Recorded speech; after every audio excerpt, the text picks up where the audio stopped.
This portrait of a 19th century man has been the subject of a hot debate and controversy between Jamaicans and Americans for quite some time now. People of Jamaica believe that this is the photograph of Paul Bogle, the national hero of Jamaica. While in the United States, this very same image comes up as the photograph of Thomas L. Jennings, who is described as the inventor of dry cleaning method. Well, I'm happy to announce that this video is going to end this controversy once and for all. And if you ever hear anybody discussing this photograph, please share this video with them. I'm going to prove with 100% certainty that the man in the photo is not Thomas Jennings and cannot possibly be Thomas Jennings. Not only that, I'm also going to show where this portrait actually comes from, who the original owner was, how it became Thomas Jennings, when it happened, and who is responsible for it.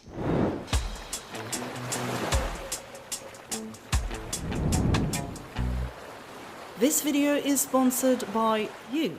Thank you so much for the support. For those who don't know me, my name is Irina. I'm originally from Ukraine, but I am a Jamaican resident. Of course, I don't need to explain to Jamaicans why this video is important, but for people outside of Jamaica who might have never heard the name Paul Bogle and wondering why this video is gaining views, I mean, this is just some photograph, well, let me quickly explain why.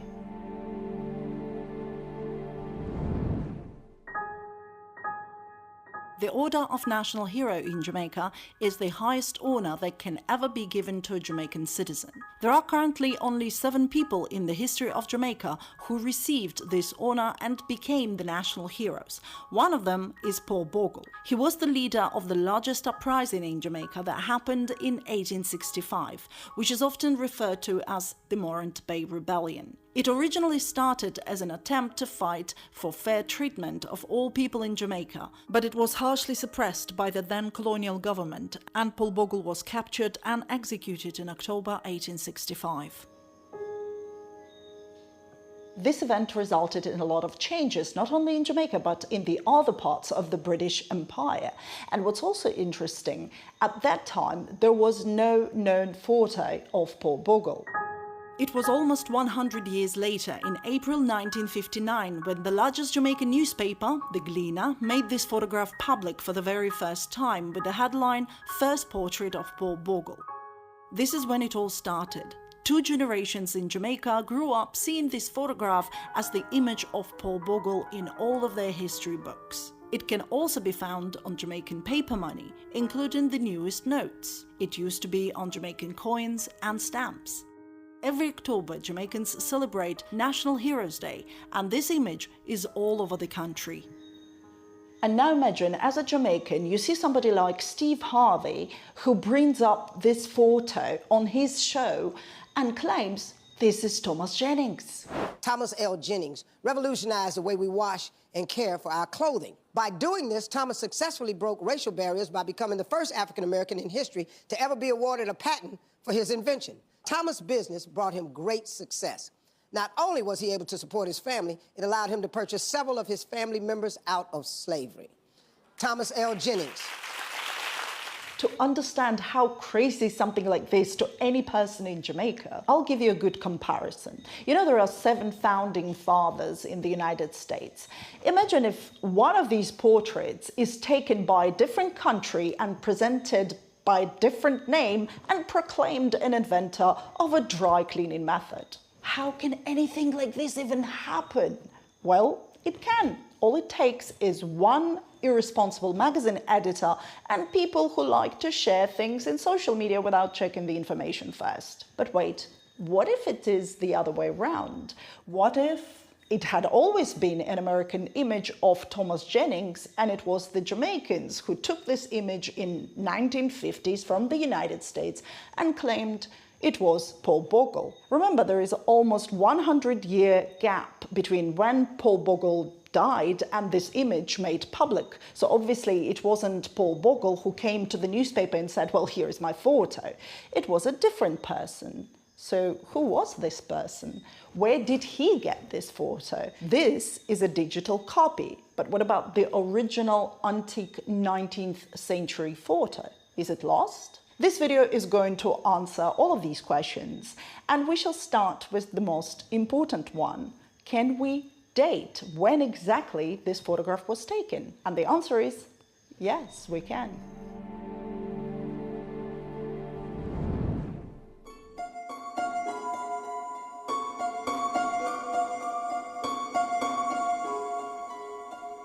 The story of this portrait is closely linked to the history of photography. Look at the dates for Thomas Jennings and Paul Bogle. When they were born, there was no photography yet, but during their lifetimes, not only photography was invented, but we can trace back the development of different techniques in early photography that reached different parts of the world at different times. The very first photograph in the world was taken in 1827 in France. This one. In 1839, photography came to many parts of the British Empire, including Jamaica, and during the same year, the very first photo was also taken in the United States. But the question is, how do we know when this photo was taken? And it can easily be dated by its type. This particular image was the so-called tintype photograph, also known as ferrotype or melanotype. All three terms refer to the process and the resulting photograph, and mean exactly the same thing. The original photo looked just like this portrait here. It was the same size, the same color scheme, and it was a metal plate. This is a portrait of a different man, but this is an original antique tintype photograph from the 19th century that I borrowed to show you in this video as an example. This way of posing for the camera was rather common in those days, but more interestingly, this is metal. Even though it's commonly referred to as tintype, it is in fact a very thin iron plate. And today, most of these 19th century photos would have the edges that are rusted out, just like here. Often rust would affect other parts of the image as well, which is the case with our portrait in question. This defect right here is actually rust. This type of photography was invented much later, in 1850s. In the United States, this technique was patented only in 1856 by a man called Hamilton Smith, and it became available to the public from October 1856. And we know that from the ad they published at Humphrey's Journal offering their services. A similar situation was in the United Kingdom. The patent for tintype was received by these two men in the UK and its colonies, including Jamaica. And it also happened in 1856. This is how we know that this photo was taken in 1856 or any time after. And this is the reason why this man cannot possibly be Thomas Jennings. The Wikipedia article claims that Thomas Jennings died in 1856. But this is incorrect, and this just goes to show why you should never rely on Wikipedia as your source. Thomas Jennings actually died in 1859, and it says so on his tombstone at Cypress Hill Cemetery in New York, where he's buried. And just to be sure, I contacted the administration of the cemetery, and they confirmed. Their records show that he was buried in February 1859. This means that if this is the photo of Thomas Jennings, it would have been taken any time from October 1856 and February 1859, which also means the man in the photo is at least 65 years old. Do you think this man is in his late 60s? I don't think so, but maybe we're wrong, and this man just looks young for his age. Now let's see where this photograph actually comes from.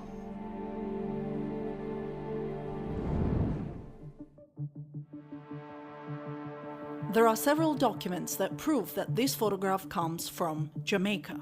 Sure, there is the Jamaican newspaper article mentioned earlier, which made the photo public for the first time on the 19th of April 1959. And from that article we learn that the photo was discovered by W.G. Ogilvy, or Ogilvy, a member of the Jamaica Historical Society.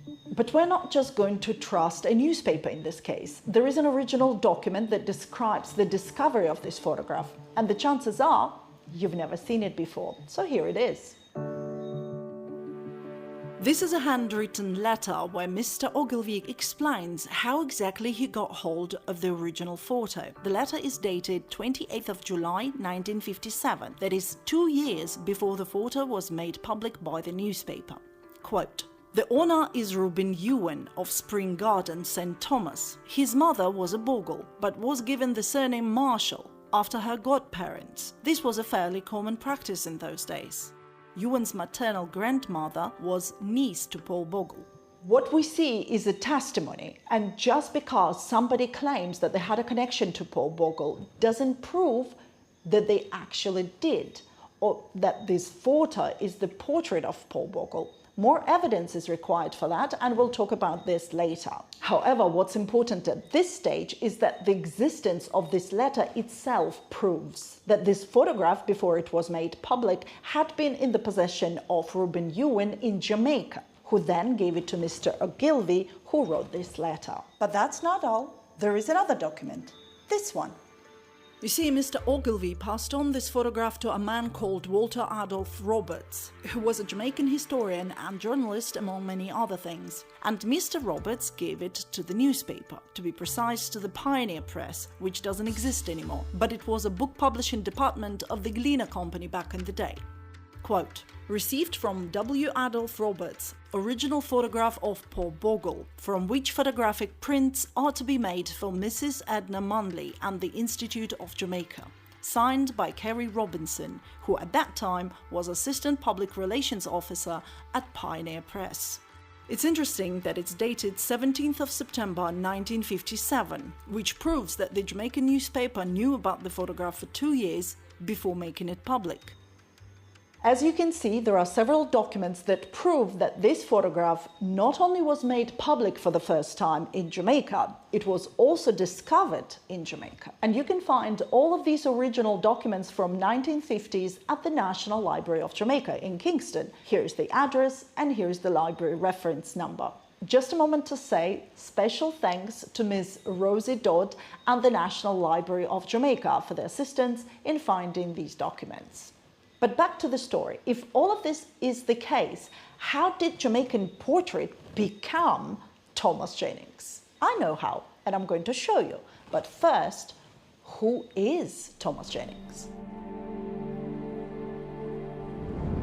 Thomas L. Jennings, also spelled as Jennings. You see, the American media not only got his portrait wrong, they got everything wrong. They got his death date wrong, his invention wrong. They claimed that he used the money from the patent to purchase the freedom of his family members, but his family members had not been enslaved. The irony is, the real story of the Jennings family is way more interesting and important. They present him as a dry cleaner, but saying that Thomas Jennings was a dry cleaner, it's like saying that Oprah Winfrey is a journalist. Technically, it's true, but there is a little more to the story.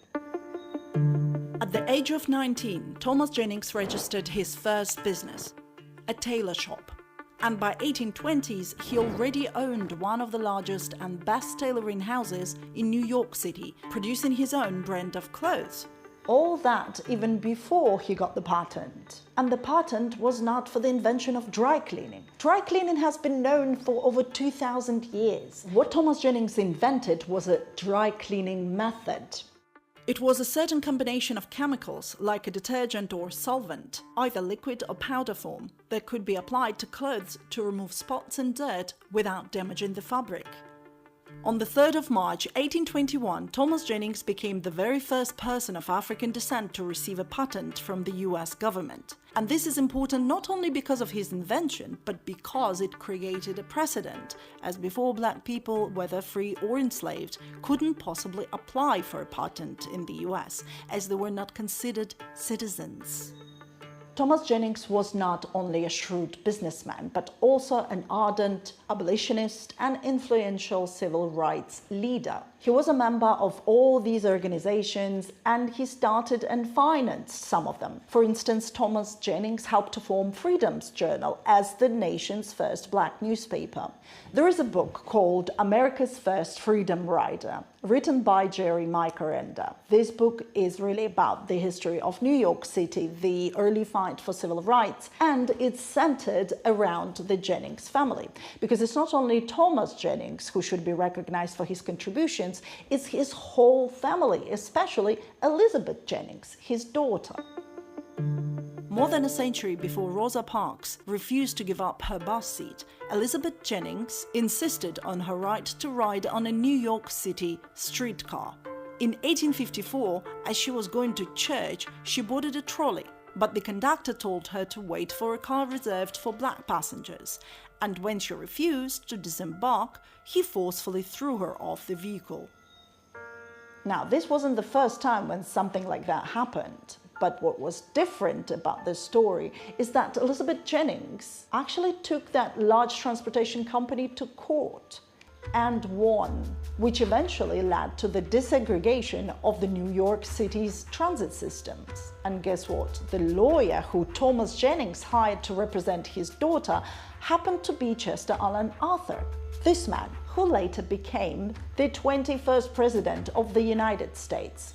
For more information about the Jennings, please check out this book. It helped me a lot with this part of the video. It provided references to all the original documents. The author did a very good research, so I decided to contact him to ask a few questions about the Jennings, and he agreed. So, Jerry Micarenda.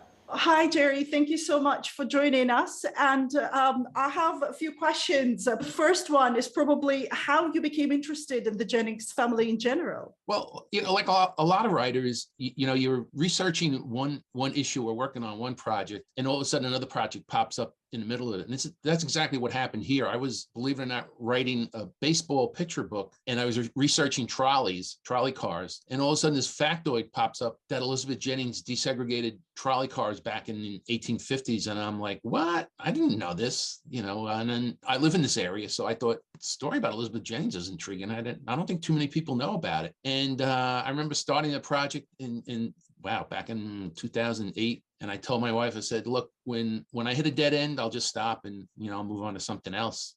Well, I never hit a dead end. The story kept getting better because besides finding out that, what Elizabeth did with her lawsuit, there's the whole story of her father and her brothers and her sisters and the stuff that her mom did. So, I've been researching this story and I have found so much misinformation in the internet. So how did you manage to get through and actually find the proper sources? A lot of times, it was just common sense. Like, for instance, the photo that people have attributed to Jennings.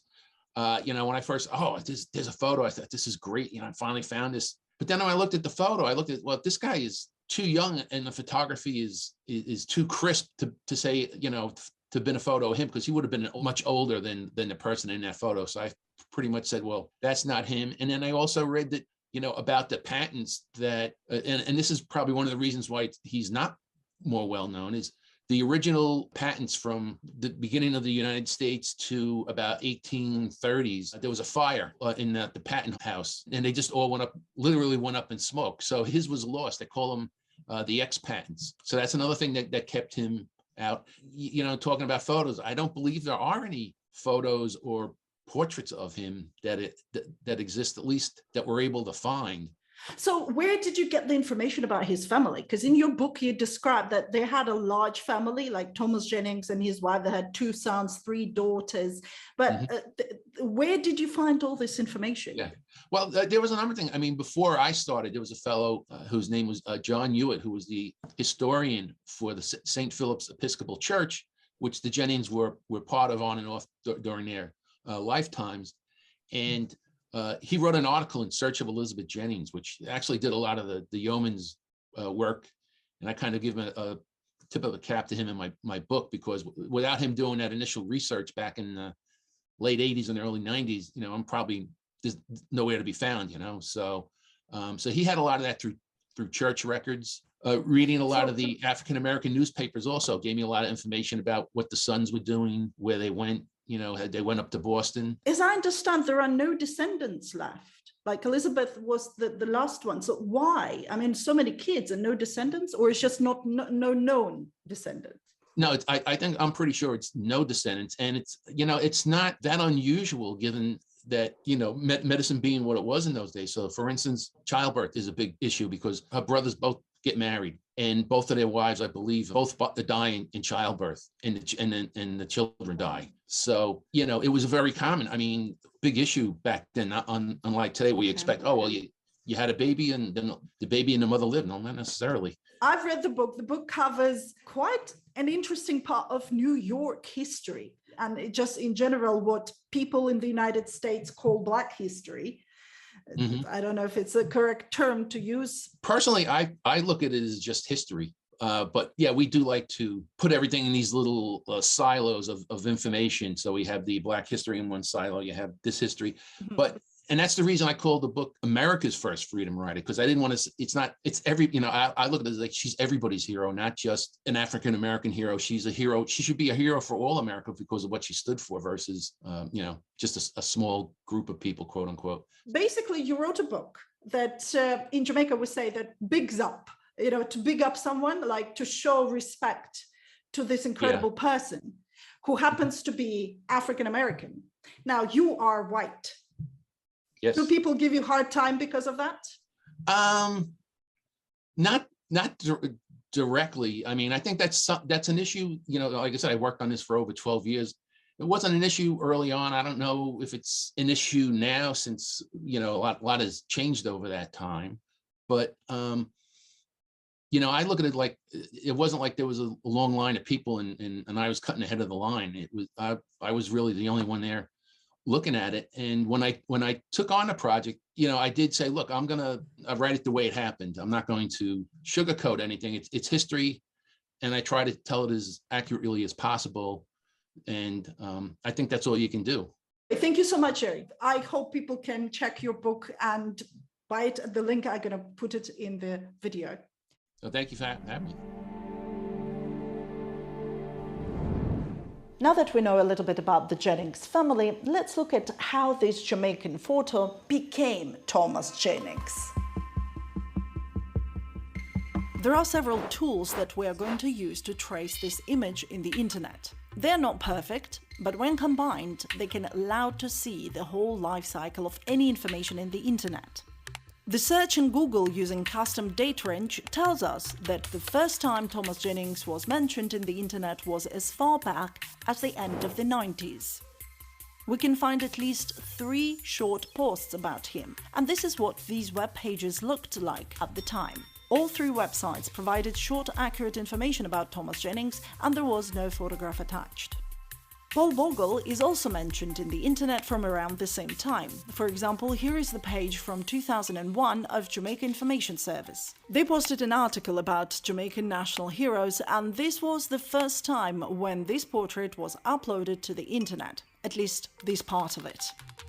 The bigger version of the photograph was uploaded much later, in 2006, and can be seen on the webpage dedicated to Morant Bay Rebellion. So the image, again, was used to represent Paul Bogle. And this webpage also mentions where exactly they got this photo from. They scanned it from this book, The Killing Time, The Morant Bay Rebellion.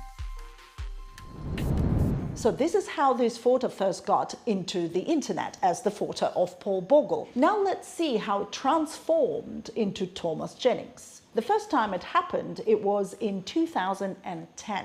As we've seen, the original websites that had accurate information about Thomas Jennings didn't have this photograph because there is no photograph. But then some bloggers decided to make a post to celebrate Black History Month in February 2010 and thought, hey, we need a picture. And then just grabbed a random photo from the internet, which happened to be precisely the image uploaded in 2006. And they turned it into Thomas Jennings by simply stretching it so it would fit their page nicely. The person who most likely did that first and modified the image is a lady called TJ. She now has a website called tjthings.com, where she moved her blog, and it appears to be the first case of this photograph being used as Thomas Jennings. Then other bloggers picked it up, like in May 2010 this person, and then in 2011 this lady here. As you can see, they are reposting this very same modified, stretched image.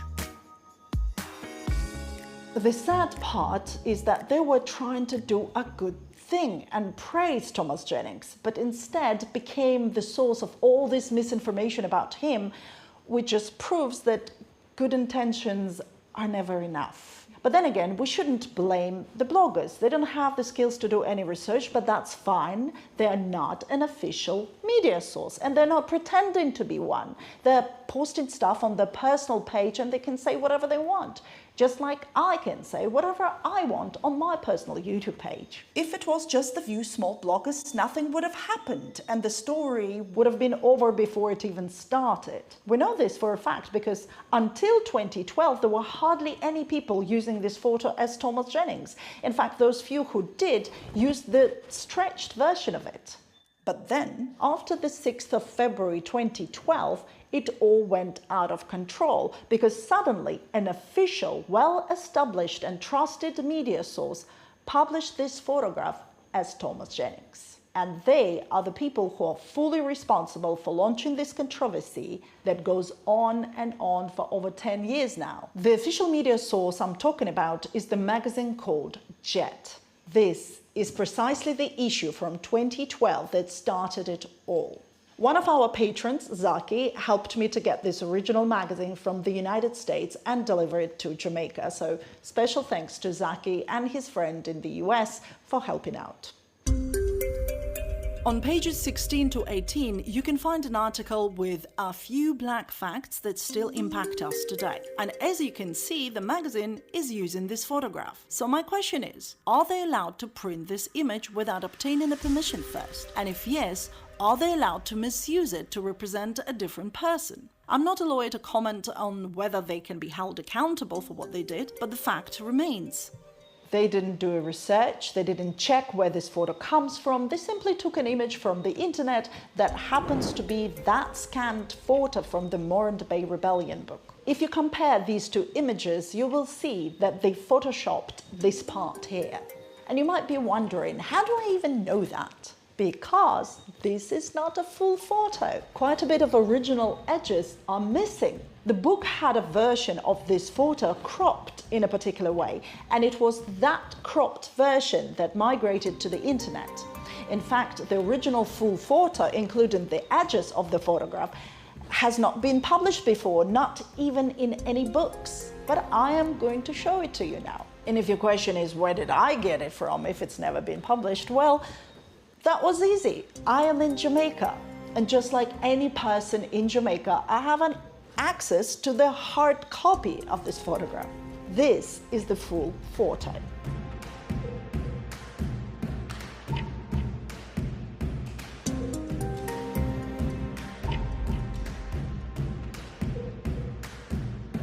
This photo is located at the National Library of Jamaica in Kingston. Note, this is not the 19th century tintype image, but this is a photograph that was taken in 1950s from that original tintype image.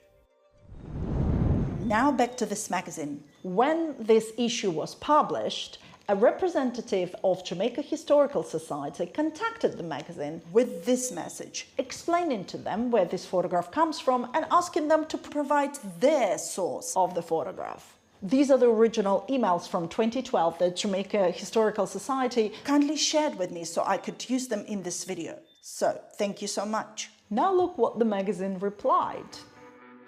You're correct. The Thomas Jennings photo is a photo of Paul Bogle. We ran a correction stating this fact. Several websites point out incorrectly the Paul Bogle photo as that of Thomas Jennings. So the magazine photo editor admitted their mistake, provided the links to the websites where they got the photo from, and claimed that they ran a correction admitting their mistake. But of course nobody saw that correction. Instead, after the magazine came out, a lot of people in the USA decided this was a legitimate photo of Thomas Jennings. And that's why we see that from 2012, this photograph went as wildfire over the internet, and people were reposting it as the image of Thomas Jennings with references to this magazine.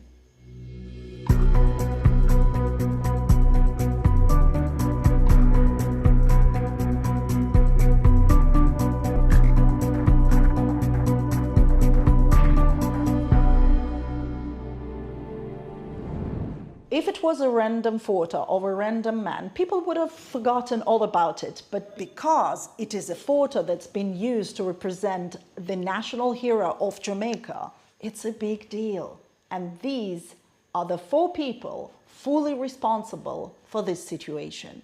I tried contacting this lady here, Mitzi Miller, who was the editor-in-chief. She's now vice president at Warner Brothers Entertainment. I tried reaching out to her through email, Instagram, WhatsApp, asking her to comment on this situation. But she didn't respond, so I don't know her side of the story. None of these people apologized. No apology whatsoever. Sure, anyone can make mistakes. I make mistakes. But I'm a YouTuber with no editor. And so far, with no funding from large sponsors. And they are a team of award-winning journalists who decided to use a photo from a web page of a random blogger and thought it was a credible source? Like, what? But that's not all. In 2014, another blogger, this time making a post on Tumblr, decided to combine this Jamaican photograph with the picture of this device, as if this is what Thomas Jennings invented. And this new combined image became all the rage, and people just started reposting it without stopping for a minute and asking a question. What is this? Thomas Jennings invented a dry cleaning method, which was this kind of a liquid or powder detergent. This device is a laundry press.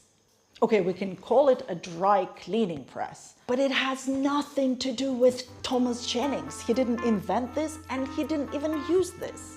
The photo of this device originally comes from 2001 webpage with a manual for US military how to use dry cleaning equipment on Navy ships. This particular model looks like the old version of Hoffman New Yorker. They began producing these machines from 1904, that is, 45 years after Thomas Jennings had died. This photo is like a joke. Not only the portrait is wrong, the text is wrong, but also the invention is wrong. Even the bloggers who realize that there is something wrong with this portrait still keep the sketch of this device as a part of their story. Like, why? And if you thought it cannot get worse, it can. Now people are using this photo to represent John Edmonstone. And look, they know the photo is wrong, yet they're not removing it. And the post got 33,000 likes. Can this video get at least 33,000 likes, please? Yep. Now meet Charles Brooks, who designed the street sweeper and got a patent for it. But the saddest outcome of all this situation is the reaction of some people from Jamaica. Quite a lot of them began rightly defending this image, saying that this is Paul Bogle, our national hero. But there were also Jamaicans who said, oh, the Jamaican government must have been lying to us all these years. Now we know that in fact this is the image of Thomas Jennings, because if American media said so, they must be right. But no, they're not. This man is not Thomas Jennings, and this is the image from Jamaica. But if this is the case, why didn't Jamaican government do anything about it? There was no direct official response from any of them to this situation. Why not?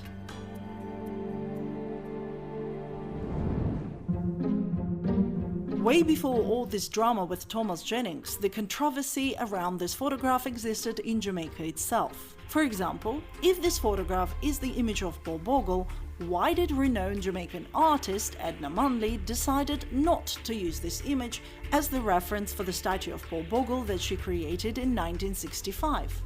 Remember this document from 1957? She knew about the photograph but didn't use it. Why not? We also know that there was an article in 1865 Colonial Standard offering a reward for the capture of Paul Bogle. There his description was provided, and that description doesn't match the looks of the man in the photo. You see, just because I can prove that this man is not Thomas Jennings doesn't automatically prove that he is Paul Bogle. Yes, the photo comes from Jamaica, but how exactly do we know that this Jamaican portrait is Paul Bogle? 1959 Gleaner article said the following. Mr. Ogilvy, a member of Jamaica Historical Society, has discovered a photograph which, although it has not been absolutely authenticated, appears to be genuine. Appears to be genuine? These are the words of the journalist. Just to be clear, Mr. Ogilvy was sure this was Paul Bogle. That article also said that the original photograph was placed in the custody of the Institute of Jamaica. I went there and they don't have it anymore. The collection with antique photos was moved after 1979 to the National Library of Jamaica, but it's not there either. Other antique photos are there, the copies from the tintype image are there, but not the tintype image itself. What's going on? Well, here's the thing. For many years, Jamaican historians have been trying to verify that this is indeed the portrait of Paul Bogle, and they couldn't, at least not with 100% certainty. One of the reasons is because we don't actually know much about the life of Paul Bogle before the Moran Bay Rebellion, and we know even less about the photograph itself. So, too unknown. When I saw this, I was like, wow, if Jamaican historians couldn't solve this for so many years, I certainly shouldn't even try. And then I've realized one thing. I have something that none of the Jamaican historians had. I have this platform and the audience. So, can you help verify this photograph? Let me show you something. There were many photo studios in Jamaica in the 19th century. For example, this photo was taken at the Russell Brothers and Moncrief, a photo studio in Harbour Street in Kingston in 1860s. We know that because it says so on the frame that happened to be preserved with the photo. Here is another photo that has nothing written on it, but if you look at the background, you can easily see that this photo comes from exactly the same studio as the previous one, so we can verify the studio and the photographer. Now, do you have any family photographs from the 19th or maybe early 20th century? Could you please have a look and see if any of them happen to have this background? Especially if you're from Jamaica, but also if you live in the UK, US, Canada, or in any country that used to be a part of the British Empire. And also look at this chair. There were not that many of them made. So if you find a photo with this background or this chair, or the actual chair, please let me know by email using the title Paul Bogle Photo. Maybe we get lucky and we'd be able to verify at least the studio and the photographer. That would be a start. Thank you so much for watching. I hope you have enjoyed this video. Big thanks to all of my patrons for your continued support. If you believe that what I'm doing is important and you would also like to become a patron, you can do so from only $5 per month. Thank you, and I'll see you in the next one. Bye for now.